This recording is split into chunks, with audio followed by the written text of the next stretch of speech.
படத்தோட ஸ்டார்ட்டிங் சீன்லேயே ஒரு ஃபேக்ட்ரி ஒன்று காட்டுறாங்க. இந்த ஃபேக்ட்ரிக்குள்ளே என்ன பண்ணுறாங்கன்னு பார்த்தீங்கன்னா, ஒரு சின்ன கெமிஸ்ட்ரி லேப் மாதிரியே ஒன்று வச்சு நடத்திட்டு இருக்காங்க. அந்த லேப்குள்ளே ஒரு 10-15 பேர்கிட்ட ஒர்க் பண்ணுறாங்க. இவங்க பார்த்தீங்கன்னா வெப்பன்ஸ்லாம் கூட வச்சுட்டு இருக்காங்க. இவங்க என்ன பண்ணுறாங்கன்னு பார்த்தீங்கன்னா, கவர்மெண்ட்டுக்கு தெரியாமல் இல்லீகலாக இந்த ட்ரக்ஸ் எல்லாம் மேனுஃபேக்சரிங் பண்ணுறவங்களே இவங்க தான். இவங்க இந்த மாதிரி பண்ணிட்டு இருக்கும்போது இது அந்த நாட்டு கவர்மெண்ட்டுக்கு அப்புறம் தெரிய வருது. தெரிய வந்ததுக்கப்புறம் ஒரு மிலிட்ரி ஃபோர்ஸையே அனுப்பி வைக்கணும்னு நினைக்கிறாங்க. அந்த மாதிரி தான் ஒரு நாள் இந்த மிலிட்ரி ஃபோர்ஸையே இந்த இடத்துக்கு அனுப்பி வைக்கிறாங்க. அந்த மிலிட்ரி ஃபோர்ஸ் நேராக கன்னை எடுத்துக்கிட்டு அப்படியே உள்ளே ஃபாலோ பண்ணி வராங்க. உள்ளே ஃபாலோ பண்ணி வரும்போது கண்ணில் படுற எல்லாரையுமே சுடணும்னு சொல்லிட்டு பார்க்குறாங்க. அதே சுடணும்னு ட்ரை பண்ணும்போது எல்லோரும் ஓட ஆரம்பிக்கிறாங்க. இப்படி ஓடிட்டு இருக்கும்போது கண்ணில் படுற எல்லாரையும் மாற்றி மாற்றி சுட்டுனே இருக்காங்க. சுட்டுனே இருக்கும்போது இந்த கேங் என்ன பண்ணுறானுங்க, அவனுங்களும் தனியாக ஒரு வெப்பன்ஸ் வச்சுக்கிட்டு அவனுங்களும் பதிலுக்கு சுட ஆரம்பிக்கிறாங்க. இப்படி 2 பேரும் மாறி மாறி சுட்டுட்டே இருக்கும்போது அந்த கேங்கில் இருக்கவங்க சில பேர் என்ன பண்ணுறாங்கன்னா, அந்த ட்ரக்ஸை எல்லாத்தையும் எடுத்து அப்படியே கீழே ஊற்ற ஆரம்பிக்கிறாங்க. இப்படி ஒருத்தன் ஊற்றிட்டே இருக்கும்போது இவங்க தொடர்ந்து ஃபைட் பண்ணிகிட்டே இருக்காங்க. நிறைய பேர் சரண்டர் ஆகிறானுங்க, நிறைய பேர் சுட்டு கொண்டுறானுங்க. இதே மாதிரி சண்டை தொடர்ந்து நடந்துகிட்டே இருக்கும்போது இந்த ட்ரக்ஸ் எல்லாம் தண்ணியில் கலக்குது. தண்ணியில் கலந்தோம்னா தண்ணியே அப்படியே ப்ளூவாக மாறுற மாதிரி காட்டுறாங்க. அப்புறம் என்னென்னா, அந்த தண்ணியில் இருக்க முதலைங்கள்லாம் இந்த ட்ரக்ஸுனால் பாதிக்கப்பட்டு தன்னை அட்டாக் பண்ண ஆரம்பிச்சிது. இந்த முதலைங்கள்லாம் அதுவே அட்டாக் பண்ண ஆரம்பித்ததுக்கப்புறம் அதனுடைய டிஎன்ஏலாம் அப்படியே மாறுற மாதிரி காட்டுறாங்க. அதுக்கப்புறம் இது பண்ண கொள்ளைங்கள் எல்லாத்தையும் நியூஸில் போட்டு காமிச்சிக்கிட்டே வராங்க. அப்படியே படத்துடைய டைட்டிலில் போடுறாங்க, த பேயூ. வாங்க படத்துக்குள்ளே போகலாம். நீங்கள் பார்த்துட்டு இருக்குது மூவி ஸ்டுடியோஸ். சப்ஸ்கிரைப் பண்ணாதவங்களாம் சப்ஸ்கிரைப் பண்ணுங்கள், லைக் பண்ணாதவங்களாம் லைக் பண்ணுங்கள். இப்போ அடுத்த சீனில் பார்த்தீங்கன்னா ஒரு காலேஜை காட்டுறாங்க. காலேஜில் ஒரு மேடம் இந்த முதலைங்களை எல்லாம் போட்டு எக்ஸ்பிளைன் பண்ணிகிட்ருக்காங்க டிஸ்பிளேயில். நம்ம படத்தோட ஹீரோயின் வந்து ஒரு பயாலஜி ஸ்டூடெண்ட். அவளுடைய பேர் தான் கைல். இவளுக்கு வந்து ஒரு ஃப்ரெண்டு இருக்கா, அவளுடைய பேர் அலைஸ். கைலுடைய அண்ணன் இப்போ தான் ரீசெண்டாக இறந்துட்டார். அதனால் கைல் டிப்ரெஷனில் இருக்கா. டிப்ரெஷனில் இருக்கிறவளை நம்ம கொஞ்சம் ட்ரிப் மாதிரி கூப்பிட்டுட்டு போகலாம் அப்படின்னு சொல்லி அலைஸ் நினைக்கிறாள். ஆனால் கைலுக்கோ ட்ரிப் போகிறதுக்கெல்லாம் சுத்தமாக இன்ட்ரெஸ்ட்டே இல்லை. இவங்க 2 பேரும் கைலுடைய ஃப்ரெண்ட்ஸ். ஒருத்தன் பேர் சாம், ஒருத்தி பேர் மல்லிகா. அப்புறம் அலைஸ் என்னமோ எப்படியோ பேசி கன்வின்ஸ் பண்ணி கையில் ஒத்துக்க வைக்கிறா. ஒத்துக்க வச்சதுக்கப்புறம் இவங்க எல்லாரும் சேர்ந்து அப்படியே வண்டியில் கிளம்புறாங்க. அப்படியே போயிட்டே இருக்கும்போது ஒரு ஹோட்டலில் அன்றைக்கி நைட்டு தங்குறாங்க. அந்த ஹோட்டலில் தங்கிட்டு இருக்கும்போது அலைஸ் என்ன பண்ணுறா, அவங்க அண்ணனை பற்றி பேச ஆரம்பிக்கிறாள். பேச ஆரம்பித்த உடனே கையில் டென்ஷன் ஆகிட்டு கத்த ஆரம்பித்து அந்த இடத்துல இருந்து எந்திரிச்சு கிளம்பி போகிறாள். போயிட்டு இருக்கும்போது அவள் ஃபோனை எடுத்து அவங்க அண்ணனுடைய அந்த வீடியோஸ்லாம் பார்த்து ஃபீல் பண்ண ஆரம்பிக்கிறாள். அப்படியே போயிட்டு இருக்கும்போது அவங்க அண்ணனுடைய வீடியோஸ்லாம் அப்படியே ஒரு ஸ்லைட் ஷோ மாதிரி போட்டு காட்டுறாங்க. இவள் ரொம்ப ஃபீல் பண்ணுறா. என்ன பண்ணுறதுன்னே அவளுக்கு ஒன்றும் புரியலை. இப்படியே போயிட்டு இருக்கும்போது அன்றைக்கி நைட்டு எல்லோரும் தூங்கி எந்திரிக்கிறாங்க. மல்லிகா எல்லோரும் எழுப்பி வாங்க வெளியே போகணும், ட்ரிப்புக்கு கிளம்பணும் அப்படின்னு சொல்லி எழுப்புறா. நம்ம ஹீரோனும் எழுந்திரிச்சு எல்லோரும் ஒரு பெட்ரோல் பங்க்குக்கு டீசல் போடலான்னு சொல்லிட்டு போகிறாங்க. அங்கே போகும்போது ஸ்டார்டிங்கில் பார்த்த அந்த சம்பவத்தை நியூஸ் பேப்பரில் போட்டிருக்காங்க. அதுக்கு பக்கத்துலேயே ஒரு பெரியவர், தண்ணிக்குள்ளே போனீங்கன்னா இறந்துருவீங்க, தண்ணியை விட்டு தூரமாகவே இருங்க அப்படின்னு சொல்லி பேசுகிற மாதிரி ஒரு சவுண்டு. என்னன்னு கிட்ட போய் பார்த்தா அவர் அப்பவும் அதே தான் சொல்கிறார், தண்ணிக்குள்ளே போனீங்கன்னா இறந்துருவீங்க, தண்ணியை விட்டு வெளியே இருங்க. இதை கேட்டுட்டு ஹீரோயின் அங்கேருந்து பொறுமையாக கிளம்புனாங்க. கிளம்பி போயிட்டே இருக்காங்க. இவங்க இந்த ட்ரிப் எதில் போகிறாங்கன்னு பார்த்தீங்கன்னா, ஒரு சின்ன குட்டி ஃப்ளைட்டில் தான் போகிறாங்க. இது வந்து சீப்பாக இருக்கணும்னு சொல்லிட்டு ஒரு ப்ரைவேட் ஜெட் கம்பெனிக்கிட்ட போகிறாங்க. இந்த ப்ரைவேட் ஜெட் கம்பெனியை வச்சு நடத்துகிறவங்க பேர் தான் ஃப்ரான்ஸ். இவர் தான் இந்த ப்ரைவேட் ஜெட் கம்பெனியை வச்சு நடத்துகிறாரு. இந்த ஃப்ளைட்டில் பெரிய ஒரு எந்த சேஃப்டி எக்யூப்மெண்ட்ஸ் எதுவுமே இருக்காது. ஃப்ரான்ஸ் என்ன சொல்கிறாருன்னா, நம்ம ஃப்ளைட்டில் எல்லோரும் மேலே உயரமாக பறக்க போகிறதில்ல, லோ ஆங்கிளில் தான் பறக்க போகிறோம். இந்த மாதிரி நம்ம லோ ஆங்கிளில் பறக்கும்போது தான் இயற்கையை நல்லா ரசிச்சுக்கிட்டு பறக்க முடியும் அப்படின்னு சொல்கிறாரு. இது எல்லோரும் கேட்டுட்டு வாங்க உள்ளே போகலாம் அப்படின்னு சொல்லி ஃப்ரான்ஸ் சொல்கிறாரு. சொன்ன உடனே எல்லாருமே வரிசையாக உள்ளே போகிறாங்க. உள்ளே போனதுக்கப்புறம் நம்ம பைலட் 2 பேரும் ஃப்ளைட்டை ஸ்டார்ட் பண்ணுறாங்க. ஸ்டார்ட் பண்ணிவிட்டு ஃப்ளைட்டு பறக்க ஆரம்பிக்குது. ஃப்ளைட்டு பறந்த உடனே பறந்து போய்கிட்டே இருக்குது. போய்கிட்டே இருக்கும்போது நம்ம பிஸ்னஸ் மேனு ட்ரெஸ் போட்டிருக்க அவர் என்ன சொல்கிறாருன்னா, அவர் பாட்டுக்கு ஃபோன் பேசிகிட்டே இருக்கார். எல்லோரும் ஃபோனை வைங்கன்னு சொல்கிறாங்க. கைல் சொல்கிறா, சாம் சொல்கிறாங்க, அந்த பின்னாடி இருக்க அந்த கப்புள்ஸ் எல்லாருமே சொல்கிறாங்க. யார் சொல்லியுமே கேட்கவே மாட்டேன்றாரு. கேட்கலன்னு டென்ஷன் ஆகிட்டு அந்த பின்னாடி அந்த தொப்பி பொண்ணு இந்த பெரியவர் எந்திரிச்சு வந்து அவர்கிட்ட கேட்கலான்னு சொல்லிட்டு வரும்போது ஃப்ளைட்டு மேலே மோதிடுறாரு. மோதினோடனே ஃப்ளைட்டு பாட்டுக்கு கண்ணா பின்னான்னு ஆட ஆரம்பிக்குது. ஆடின உடனே அவர் கீழே விழுந்துடுறாரு அந்த வயசானவர். விழுந்தோடனே நம்ம ஃப்ரான்ஸும் அவர் கூட இருக்க அந்த இன்னொரு கோ பைலட்டும் சேர்ந்து என்னென்னமோ ட்ரை பண்ணுறாங்க இந்த ஃப்ளைட்டை திரும்பவும் கண்ட்ரோலில் கொண்டு வரதுக்காக. என்னென்னமோ பண்ணி பார்க்குறாங்க, ஒன்றுமே பண்ண முடியல. எல்லாருமே பயத்தில் ஆடி போயிருக்கிறாங்க. என்ன பண்ணுறதுன்னு தெரில. ஃப்ரான்ஸோ ஒன்றுமே பண்ண முடியாமல் தவிக்கிறாரு. நம்ம கையிலுக்கெல்லாம் என்ன பண்ணுறதுன்னு தெரியாமல் அப்படியே முழிச்சுன்னு இருக்கிறா. அவ்வளோதான்டா நம்ம இன்னைக்கு க்ளோஸ்ரா அப்படின்னு சொல்லி எல்லாருமே நினச்சிட்டு இருக்காங்க. இப்படி நினச்சினே இருக்கும்போது ஃப்ளைட்டு சுத்தமாக கண்ட்ரோல் இல்லாமல் எங்கெங்கேயோ ஆடுது. ஒரு டோர் வேறு இதில் பத்தாத குறைக்கு ஓப்பன் ஆகிட்டு ரொம்ப மோசமான நிலைமைக்கு போயிட்டாங்க. என்ன பண்ணுறதுன்னே தெரியல. அப்படியே ஃப்ளாஷ் ஆகுது. ஃப்ளாஷ் ஆகிட்டு ஹீரோயின் தம்முன்னு இடிச்சுன்னு மோதினு கீழே விழுறாங்க. கண்ணை திறந்து பார்த்தா ஒரு ஏரியில் விழுந்து கிடக்குறாங்க. எல்லாரும் ஏரியில் விழுந்து கிடக்குறாங்க. இந்த ஃப்ளைட்டு கிராஷ் ஆனதை அப்படியே ஒரு இது மாதிரி சீன் மாதிரி போட்டு காட்டுறாங்க. நம்ம ஹீரோயினுக்கெலாம் சரியான அடி வந்துட்டு கிடக்குறா. நம்ம ஃப்ரான்ஸ் என்ன பண்ணுறாரு, அவர் கூட வந்தவர் எங்கன்னு சொல்லிட்டு தேட ஆரம்பிக்கிறாரு. தண்ணிக்குள்ளே போயிட்டு கத்துறாரு, எங்கன்னு சொல்லி தேடும்போது அவன் இல்லவே இல்லைன்னு சொல்லிட்டு டென்ஷன் ஆகிட்டு அப்புறம் ரிட்டர்ன் வந்துட்டு எல்லாரும் அவங்கவுங்க ஃபோனை எல்லாரும் கலெக்ட் பண்ணி ஆற்றுல டவர் இருக்குது அப்படின்னு சொல்லி பார்க்குறாங்க. மற்ற எந்த ஃபோன்லேயுமே டவர் இல்லை.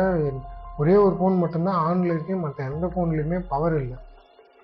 எல்லாரும் என்ன பண்ணுறதுன்னு தெரியாமல் மூச்சுன்னு இருக்கிற அந்த டைமில் தான் அந்த கோ பைலட் வந்து தண்ணிக்குள்ளே இருக்கா மாதிரி காட்டுறாங்க.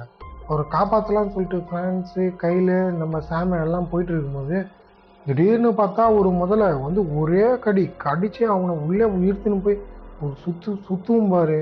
மொத்த பேரும் அலறி அடிச்சுன்னு போன வேகத்திலே ரிட்டர்ன் ஓடி வந்துடுவாங்க. ஓடி வந்து ஐயோ மாட்டினோம் இன்னைக்கு என்ன பண்ணுறதுன்னே தெரிலன்னு மொத்த பேரும் என்ன பண்ணுறதுன்னு தெரியாமல் மூச்சுன்னு உக்காந்து இருப்பாங்க. அங்கே பார்த்தீங்கன்னா ஒரு டெட் பாடி வந்து கிடக்கும். அந்த முதல்ல கடிச்சு துப்பின டெட் பாடி அங்கங்கே டெட் பாடியாக கிடக்கும். என்ன பண்ணுறதுனே தெரியாமல் அப்படியே காட்டுக்குள்ளே முன்னாடி நடந்து போயிட்டு இருட்டாயிட்டு எல்லாரும் ஒரு இடத்துல உட்காந்துருக்காங்க. காயமான எல்லா இடத்துக்கும் மருந்து போட்டுட்டு உட்காந்து இருக்காங்க. இப்போ வந்து ஃப்ரான்ஸ் சொல்கிறாரு, எல்லாரும் ஒரே நேரத்தில் தூங்கிட்டாக்கா நமக்கு ஆபத்து, ஒருத்தர் மாற்றி ஒருத்தர் தூங்கணும் அப்படின்னு சொல்லிட்டு நம்ம பிஸ்னஸ் மேனை வந்து காவலுக்கு போட்டு தூங்குறாங்க. நம்ம பிஸ்னஸ் மேனும் முழிச்சுட்டு பார்த்துன்னு இருக்காரு. அந்த நேரத்தில் திடீர்னு ஒரு ஒன்றுக்கு அடிக்கலான்னு சொல்லிட்டு ஒரு ஓரமாக போகும்போது போயிட்டு ஒன்றுக்கு அடிச்சுன்னே இருக்காரு. அப்படி அடிச்சுட்டே இருக்கும்போது திடீர்னு ஒரு ஃபோனு ரிங் ஆகுது. என்னடா ஃபோன் ரிங் ஆகுதுன்னு சொல்லிட்டு ஓடி போய் தேடி பார்த்தாக்கா இங்கே ஃபோன் இருக்குது. ஃபோன் எடுத்தாவது நம்ம பேசலாம்னு சொல்லிட்டு பேசும்போது சரியாக கேட்கல. அப்படியே சொல்லினே இருக்காரு. முதல்ல ஒரே போட்டு கடிச்சு துப்பிடுது. மறுநாள் காலையில் எல்லாரும் வந்து அவர் பாடியை பார்த்துட்டு ஐயோயோ நம்ம என்ன பண்ணுறதுன்னு தெரியலையே அப்படின்னு சொல்லிட்டு ஒரே குழப்பத்தில் இருக்காங்க. அப்படியே இருக்கும்போது என்ன பண்ணுறாங்கன்னா நம்ம அப்படியே முன்னாடி திரும்பவும் நடந்து போகிறாங்க. நடந்து போயிட்டே இருக்கும்போது அந்த திடீர்னு ஒரு இடத்துல முதல்ல 2 சுத்திரி சரௌண்ட் பண்ணிடுது. சரௌண்ட் பண்ண உடனே ஒன்றும் பண்ண முடியாமல் இந்த முன்னாடி போன அந்த குண்டியை மட்டும் அசையாத அப்படின்னு சொல்லிட்டு ஹீரோயின் சொல்கிறா.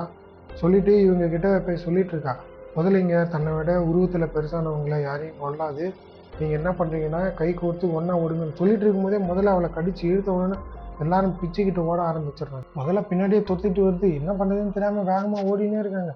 திடீர்னு பார்த்தா நம்ம அலைஸ் கீழே விழுந்துடா. உள்ளே எழுந்திரிச்சு திரும்ப ஓடி வரா. ஓடினே வந்து முன்னாடி பார்த்தா ஒரு வீடு மாதிரி ஒன்று இருக்குது. வீட்டுக்குள்ளே ஓடலான்னு சொல்லிட்டு எல்லாரும் ஓடிட்டே இருக்கும்போது ஒரு பொண்ணு காலை பிடிச்சி இழுக்குது. ஐயோ என்ன பண்ணுறதுன்னே ஒன்றுமே தெரியாமல் எல்லாம் முடிச்சுன்னு இருக்காங்க. காலை பிடிச்சி கடிச்சு இழுத்த உடனே எல்லாரும் சேர்ந்து இழுத்த உடனே அந்த பொண்ணு உள்ளே வந்துடுறா. வந்ததுக்கப்புறம் அந்த முதலையை குத்துன்னு குத்துறாங்க. வெளியே போக மாட்டேங்குது. உள்ளே தள்ளுது. அப்படியே வெளியே தள்ளி கதவு சாத்தினா கதவு எல்லாம் தள்ளிக்கிட்டு ஓடியாருது.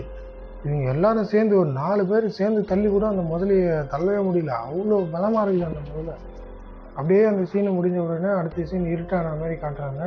காட்டின உடனே திரும்ப எல்லாரும் காயத்துக்கு மருந்து போட்டுட்டு எல்லாரும் பார்த்துட்டு இருக்காங்க. இருக்கும்போது முதலைங்க தன்னை தானே சண்டை போட்டுக்கிட்டு வெளியே நின்று இருக்கு.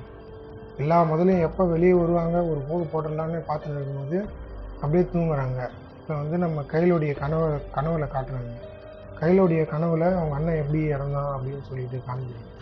அப்படி காமிக்கும் போது ஒரு சூப்பர் மார்க்கெட்டில் திருடன் வந்து திருட ட்ரை பண்ணும்போது அவங்க அண்ணன் அவனை அட்டாக் பண்ணும்போது திருடன் அவனை பிடிச்சி லாக் பண்ணிடுறான். நம்ம ஹீரோயின் கிட்ட கன்று இருந்தும் சுடாமலே வச்சுருந்ததுனால அவன் திருடன் அவங்க அண்ணனை சுட்டு கொண்டுடுறான். இதனால் நம்ம குற்ற உணர்ச்சியில் இருக்கான் நம்ம ஹீரோயின். அப்படியே எழுந்த உடனே நம்ம சாம் அந்த வீட்டிலேருந்து ஒரு மேப் ஒன்று எடுத்துன்னு வந்து நம்ம வந்து இந்த இடத்துல இருக்கோம், இங்கேருந்து இங்கே போகணும்னு சொல்லிட்டு இருக்கான். நம்ம மல்லிகா என்ன சொல்கிறா, நம்ம இங்கேருந்து எங்கேயும் போக போகிறது இல்லை, எங்கேயாவது போனால் நம்ம இறந்துருவோம், அதனால் இங்கே இருக்கணும் அப்படின்னு சொல்கிறான்.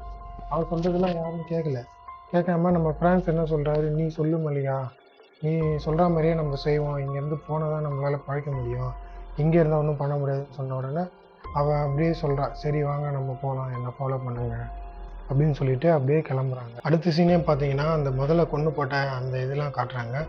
அதுக்கப்புறம் பொறுமையாக எல்லாரும் அந்த வீட்டை விட்டு வெளியே நடந்து வர ஆரம்பிக்கிறாங்க. அப்படி வீட்டை விட்டு வெளியே ரொம்ப தூரமாக நடந்து வந்ததுக்கப்புறம் அந்த காலில் அடிப்பட்ட பொண்ணு இருக்கால்ல, அவளால் நடக்கவே முடியல சுத்தமாக. அப்படியே என்ன பண்ணுறாங்க, கீழே உட்காந்தோடனே நம்ம மல்லிகை என்ன சொல்கிறா, அவளை இங்கே விட்டுருங்க, அவளை கூப்பிட்டு வந்தால் நமக்கு தான் ஆபத்துன்னு சொல்கிறா. அதுக்கு அடுத்த சீன்லேயே காட்டுறாங்க, ஒரு ஏரி இருக்க மாதிரி காட்டுறாங்க. எல்லாரும் வந்துட்டு ஐயோ எப்படி தாண்டி போகிறது அப்படின்னு சொல்லி யோசிச்சுட்டு இருக்கும்போது நம்ம கையில் என்ன சொல்கிறா, நம்ம ஒரு படகு மாதிரி ஒன்று செஞ்சு அதுலேருந்து இங்கேருந்து தப்பிக்கணும் அப்படின்னு சொல்கிறா. அப்படி சொன்ன உடனே எல்லாரும் சேர்ந்து ஆளுக்கு ஒரு கொம்பு எடுத்துகிட்டு வந்து ஒரு படகு மாதிரி ஒன்று செய்கிறாங்க. இப்படி செஞ்சுட்டே இருக்கும்போது நம்ம அலைஸ் என்ன பண்ணுறா, ஒரு முதலை ஒன்று பார்க்குறா. அலைஸ் என்ன பண்ணுறா, அந்த முதலையை அட்டாக் பண்ணலான்னு ட்ரை பண்ணிட்டு இருக்கா. அதே நேரத்தில் நம்ம கையில் என்ன சொல்கிறா, அலைஸ் வராமல் நம்ம இந்த இடத்துல இருந்து போகக்கூடாது அப்படின்னு சொல்கிறா. மல்லிகை என்ன பண்ணுறான்னா, நம்ம எல்லாரும் கிளம்பணும், இங்கே இருந்தால் நமக்கு ஆபத்து, அவள் வர வரைக்கும்லாம் வெயிட் பண்ண முடியாது அப்படின்னு சொல்கிறா. அப்படி சொல்லிகிட்டே இருக்கும்போது அலைஸ் அந்த முதலையோட மூக்குலேயே குத்திட்டு வேகமாக ஓடிடுறாங்க. வந்ததுக்கப்புறம் எல்லாரும் படகுல ஏறி கிளம்பலான்னு பார்க்கும்போது கையிலுடைய பேகை அங்கே மேலே விட்டு வந்துடுறாங்க. அதை எடுக்கிறதுக்காக நம்ம சாம் வர்றாங்க. சாம் அந்த பேக் எடுத்துகிட்டு ரிட்டர்ன் வரும்போது அந்த முதல்ல திடீர்னு வந்து வெறித்தனமாக வந்து நின்று எல்லாரையும் பார்த்த உடனே மொத்த பேருக்கும் அள்ளு விட்டுருச்சு. ஐயோ என்ன பண்ணுறதுனே தெரியலையே அப்படின்னு சொல்லி மூச்சுன்னு இருக்கும்போது தான் நம்ம அந்த காலில் அடிப்பட்ட அந்த பொண்ணு இருக்கா இல்லையா, அவள் என்ன சொல்கிறா, நம்ம எப்படி இருக்கிறது வேஸ்ட்டு, உங்களுக்கு பாரமாக தான் இருக்கிறோம் அப்படின்னு மனசுக்குள்ளேயே நினச்சிக்கிட்டு அவனுடைய லவ்வருக்கு ஐ லவ்னு சொல்லிட்டு தண்ணியிலே குதிச்சு அந்த முதலையை வந்து டைவர்ட் பண்ணுறான். அவள் குதிச்ச உடனே அவன் லவ்வருக்கு டக்குன்னு என்ன பண்ணுறதுன்னே தெரியல. இவன் என்ன பண்ணுறான், ஐயோ அவளை காப்பாற்றணுமேன்னு சொல்லிட்டு இவன் டக்குன்னு குதிக்கலான்னு உள்ளே போன உடனே ஃப்ரான்ஸு சாமி எல்லாரும் சேர்ந்து அவனை காப்பாற்றி அவனை உட்கார வைக்கிறாங்க. நம்மளால் ஒன்றுமே பண்ண முடியாது அப்படின்னு சொல்லிட்டு டக்குன்னு அவளை அந்த முதல்ல கடித்து உள்ளே இழுத்துன்னு போயிட்ட உடனே இவங்களுக்கெல்லாம் என்ன பண்ணுறதுன்னே ஒன்றுமே தெரியாமல் அப்படியே பார்க்குறாங்க. பார்த்துன்னே இருக்கும்போது அப்படியே போகிற மாதிரி காட்டுறாங்க, ரொம்ப தூரம் போகிற மாதிரி, ஒரு இடமும் அப்படியே தாண்டி போகிற மாதிரி காட்டுறாங்க. ரொம்ப தூரம் போனதுக்கப்புறமா இந்த மேப்பில் இருக்க மாதிரியே அந்த வழியை பார்த்துக்கிட்டே போயிட்டே இருக்காங்க. காட்டுக்குள்ளே போயிட்டே இருக்கும்போது தான் படத்தோட அந்த ஸ்டார்டிங் சீனில் காமிச்ச அந்த ஃபேக்ட்ரி கிட்ட வர மாதிரி காட்டுறாங்க. அந்த ஃபேக்ட்ரி கிட்ட அதுக்கப்புறம் ஒரு வழியாக வந்துடுறாங்க. வந்துட்டு உள்ளே போகலாம் அப்படின்னு சொல்லிட்டு பொறுமையாக போகிறாங்க. போயிட்டு இருக்கும்போது தான் நம்ம ஃப்ரான்ஸ் என்ன பண்ணுறாருன்னா, அங்கே ஒரு புல்லட் இருக்கிறத பார்க்குறாரு. அந்த புல்லட்டை பார்த்துட்டு சொல்கிறாரு, இங்கே தான் இந்த ஸ்டார்டிங் சீனில் நடந்துச்சுங்க, அந்த சம்பவம் இங்கே தான் நடந்துச்சு அப்படின்னு சொல்லிட்டு இருக்காரு. சொல்லிட்டு இருக்கும்போது நம்ம மல்லிகா என்ன பண்ணுறான்னா, ஸ்டார்டிங்லேருந்து ஓவராக பேசினதுனால டென்ஷனான நம்ம ஃப்ரான்ஸு மல்லிகாவை தூக்கி கீழே போட்டுட்டு சாவுடி அப்படின்னு சொல்லினே இருக்கும்போது திடீர்னு மேலேருந்து வந்த ஒரு முதல்ல நம்ம ஃப்ரான்ஸ் தலையை அப்படியே ஒரே கடிச்சு கீழே குச்சிடுது. குச்ச உடனே சரியான ஷாக்கு. நம்ம மல்லிகா என்னமோ கத்தினே இருக்கிறா, காப்பாற்றுங்க கத்தினே இருக்கும்போது அப்படியே நம்ம ஆளுங்கெல்லாம் கையில் எல்லாரும் வந்து காப்பாற்றி தூக்கிடுறாங்க. அடுத்த சீனில் பார்த்தீங்கன்னா உள்ளே போகணுன்னா உள்ளே போனால் தான் அந்த ரேடியோ இன்ஃபர்மேஷன் கொடுக்குற ரேடியோ இருக்கும். அதுக்கிட்ட போகணுன்னா முதலைங்கள்லாம் இருக்குது, அதை தாண்டி தான் போகணும். கையில் என்ன சொல்கிறா, அந்த முதலைங்கள்லாம் தூங்கிட்டு தான் இருக்கும், பொறுமையாக தாண்டி போயிடலாம் அப்படின்னு சொல்கிறா. மற்ற எல்லாரும் பயப்படுறாங்க. நான் போகிறேன், என் பின்னாடியே வாங்க அப்படின்னு சொல்லிட்டு பொறுமையாக போகிறான். போயிட்டே இருக்கும்போது முதலையை தாண்டதுக்காக கிட்ட போகிறான். கிட்ட போயிட்டு காலை தாண்டி வைக்கிறா. வச்சோன்னா அந்த முதல்ல லைட்டாக அசைகிற மாதிரி தெரியுது. உங்களுக்கு என்ன பண்ணுறதுன்னு புரியாமல் மூச்சு முடியும். அதுக்கப்புறம் என்ன பண்ணுறா, அந்த முதல்ல நல்லா தூங்கி இருக்கிறத பார்த்துட்டு மறுபடியும் முன்னாடி நடந்து போகலாம் அப்படின்னு சொல்லிட்டு பொறுமையாக நடக்கிறான்.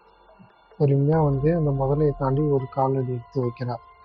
அவன் 2 காலுக்கும் நடுவில் முதல்ல நின்றுட்டு லைட்டாக அசைஞ்ச ஒன்றும் அவளுக்கு ஒரே பயம், ஐயோ செத்தாண்டா எனக்கு அப்படின்னு யோசனையாக இருக்கும்போது நல்ல வேலை அந்த முதல்ல எதுவும் பண்ணலை. அப்படியே பொறுமையாக தாண்டி அங்கேருந்து வந்துடுறான். வந்துட்டு டக்குன்னு அந்த கண்ட்ரோல் ரூமுக்கு ஓடிடுறான். அடுத்தது இந்த கட்டம் போட்ட சட்டை இவன் வரான், இவனும் வந்துட்டு பொறுமையாக அந்த முதலையை தாண்டி அப்படியே இவனும் டக்குன்னு போயிடுறான். அடுத்து நம்ம அலைஸ் வரான். அலைஸ் வந்துட்டு பொறுமையாக தாண்டலான்னு சொல்லிட்டு கிட்ட வரான். வந்து ஒரு அடி எடுத்து வைக்கிறான். வச்ச உடனே அந்த மல்லிகா பொண்ணு கொடுக்குன்னு ஓடி வந்து ஜம்ப் பண்ணி தாண்டினோடனே அலைஸுக்கு என்ன பண்ணுறதுன்னே தெரியல. டக்குன்னு குழப்பமாயிட்டு பயத்துல அங்கேயே ஒரு செகண்ட் நின்றுட்டான். நின்னதுக்கப்புறம் அதுக்கப்புறம் இவளும் பொறுமையாக அந்த முதலையை தாண்டி இவளும் அப்படியே வந்துட்டான். வந்துட்ட உடனே அடுத்த சீன்லேயே நம்ம கையில் காட்டுறாங்க. நம்ம ஹீரோயின் என்ன பண்ணுறாங்கன்னா அந்த கண்ட்ரோல் ரூமுக்குள்ளே வேகமாக ஓடி போய் சொல்லலான்னு கம்யூனிகேஷன் கொடுக்கலான்னு சொல்லிட்டு ட்ரை பண்ணுறாங்க. அதே நேரத்தில் நம்ம சாம் அப்போ தான் இந்த முதலை தாண்டலான்னு சொல்லி ட்ரை பண்ணுறாரு. அப்படி தாண்டலான்னு நினைக்கும் போது திடீர்னு ஸ்லிப் ஆகி கீழே விழுந்துடுறாரு. விழுந்த உடனே அப்படியே அள்ளு விட்டுருது. அவருக்கு என்ன பண்ணுறதுனே தெரியாமல் அப்படியே ஸ்லோ மோஷனில் திரும்பி பார்த்தா அந்த முதல்ல எந்திரிச்சிடுது. எந்திரிச்சிட்டு வந்து ஒரே போடு தலையா அப்படியே கடிச்சு இழுக்குது. இழுத்து ஒரு பிடிச்சி இழுத்த உடனே தலையை ரெண்டாக பிச்சுன்னு வந்துடுது. அப்படியே இதை பார்த்துட்டு அவங்க 2 பேரும் அல்லையாச்சுன்னு ஓடி போய் உள்ளே போய் கதவு சாத்திக்கிறாங்க. சாத்தினது அப்புறம் நம்ம கையில் என்ன பண்ணுறான்னா டக்குன்னு கம்யூனிகேஷனை கொடுக்குறா. இந்த மாதிரி நாங்கள் ஒரு காட்டுக்குள்ளே இருக்கோம், 50 கிலோமீட்டர் தள்ளி இருக்கோம், ப்ளீஸ் வந்து ஹெல்ப் பண்ணுங்க அப்படின்னு சொல்லி சொன்ன உடனே திடீர்னு கட் ஆயிடுது. பார்த்தீங்கன்னா அங்கே பவர் இல்லை. அதுக்கப்புறம் என்ன பண்ணுறாங்கன்னா இங்கேருந்து வெளியே போகணும் அப்படின்னு சொல்லி ட்ரை பண்ணிட்டு வெளில வராங்க. இவங்க வெளியில் வரலான்னு பார்க்குற அதே நேரத்தில் அந்த முதலையும் அப்படியே அவனை சாப்பிட்டு பொறுமையாக முன்னாடி நடந்து வருது. இதை பார்த்துட்டு இவங்களுக்கு ஐயோயோ போச்சுரா இன்னைக்கு நம்மளும் சத்தம்தான் அப்படின்னு சொல்லி யோசனையே இருக்கும்போது திடீர்னு நம்ம அலைஸ்க்கு ஒரு ஐடியா வருது. இவன் ஸ்டார்டிங் சீன்லேயே அந்த முதலையோடைய முட்டையை ஒன்று எடுத்துன்னு வந்துட்டான். அந்த முட்டைக்காக தான் அந்த முதல்ல தொட்டுதோ அப்படின்னு சொல்லி நினச்சி அந்த முட்டையை எடுத்து அவள்கிட்ட அந்த முதலைகிட்ட கொடுத்துடலாம் அப்படின்னு சொல்லிட்டு யோசிக்கிறாள். யோசிச்சுட்டு அப்படியே பேக்லேருந்து அந்த முட்டையை எடுத்துகிட்டு வந்து முதல்ல முன்னாடியே போய் நின்றுட்டு அந்த முட்டையை காட்டுறான். காட்டினோன்னா அந்த முதல்ல என்ன பண்ணுது, அந்த முட்டையும் பார்க்குது, இவளையும் பார்க்குது. அப்படியே கொஞ்ச நேரம் பார்த்துனே இருக்குது. ஒன்றுமே கடிக்காமல் அப்படியே தான் இருக்குது. இவளும் அப்படியே பார்த்துட்டே இருக்கா. ஓ முட்டைக்கு தான் வந்திருக்கோம் போலன்னு. கையில் என்ன சொல்கிறான், அங்கேருந்து வந்துரு அங்கே இருக்கிறது ஆபத்து அப்படின்னு எல்லாரும் சொல்கிறாங்க. இவன் அதை கேட்காம இவன் அங்கேயே நின்று கை ஒரே போடுதான் அடித்து இழுத்துருது. இழுத்த உடனே என்ன பண்ணுறதுனே தெரில யாருக்குமே. ஐயோ ஏன்டி சொல்லும் போதே கேட்கலையடின்னு சொல்லி எல்லாம் கத்துறாங்க. கையில் என்ன பண்ணுறா, வச்சுருந்த அந்த கன்லேருந்து சுட்றா ஒரு புல்லட் எடுத்து. சுட்டாலுமே அந்த முதலைக்கு ஒன்றுமே ஆக மாட்டேங்குது. அப்படியே தான் இருக்குது. ஒரு 3 புல்லட்டே சுட்டுறா, அப்பயும் அதுக்கு எதுவுமே ஆக மாட்டேங்குது. நம்மளால் என்ன பண்ணுறான், கொடுவா எடுத்துன்னு போயிட்டு வெட்டுறான். அவனை ஒரு தள்ளி விட்டுருது. தள்ளி விட்டு நம்ம அலைஸை சாப்பிட்லாம் அப்படின்னு சொல்லிட்டு ரிட்டர்ன் போகலான்னு நினைக்குது. இவங்க என்ன பண்ணுறாங்கன்னா அவங்க 2 பேரும் சேர்ந்து அலைஸை தூக்கிட்டு அங்கேருந்து பொறுமையாக அப்படியே எஸ்கேப் ஆகி போயிடுறாங்க. இப்போ நம்மால் கையில் மட்டும் மாட்டிக்கிட்டா. நம்மளுக்கு இப்போ என்ன பண்ணுறதுனே தெரியல. சத்தம் கண்ணில் வேற புல்லட்டு தீர்ந்து போச்சு. என்ன பண்ணுறதுன்னு தெரியாமல் இவ ஒரு பக்கம் முடிச்சுன்னு இருக்கா. அப்படியே சைட்லேயே வந்து அந்த முதலையை ஒரே போடு, கண்ணில் ஒரே குத்திட்டு அப்படியே அந்த முதல்ல தள்ளி விட்டுருது. டக்குன்னு இங்கே மேலே ஏறி பார்க்குறா. பார்த்தாக்கா அந்த ட்ரக்ஸ் இங்கே இருக்குது. யோசிக்கிறா, ஓ இந்த ட்ரக்ஸு மேலே தள்ளி விட்டா இந்த முதலையை இது பண்ணிடலாம், கொளுத்திடலாம் அப்படின்னு சொல்லி நினைக்கிறா. அதே மாதிரியே அந்த முதலை இருக்கிற இடத்துல அந்த ட்ரக்ஸை கீழே ஊற்றிட்டு சாவு அப்படின்னு சொல்லிட்டு நெருப்பை பற்ற வச்சு உள்ளே போடுறா. போட்ட உடனே எரிஞ்சு அந்த முதல்ல துடிச்சு சாவுது. செத்து தொலை, இதோட உன் கதை க்ளோஸ் அப்படின்னு சொல்லிட்டு அந்த முதலையை சாவடிச்சுட்டு வெளியே வராங்க. வெளியே வந்தோடனே ஹெலிகாப்டர் வந்து அவங்கள காப்பாற்றி அங்கேருந்து கூட்டின்னு போயிடுது. அதுக்கப்புறம் அடுத்த சீன்லேயே நம்ம ஹீரோயின் அவங்க அண்ணனுடைய அந்த சாம்பலை ஒரு நதியில் கரைக்கிற மாதிரி காட்டுறாங்க. நதியில் கரைச்ச உடனே அப்படியே படத்தை அந்த சீனோடையே க்ளோஸ் பண்ணுவாங்க. படம் எப்படி இருந்துச்சுன்னு கொஞ்சம் கமெண்ட்டில் சொல்லுங்கள். சப்ஸ்கிரைப் பண்ணாதவங்கலாம் சப்ஸ்கிரைப் பண்ணுங்கள், லைக் பண்ணாதவங்கலாம் லைக் பண்ணுங்கள்.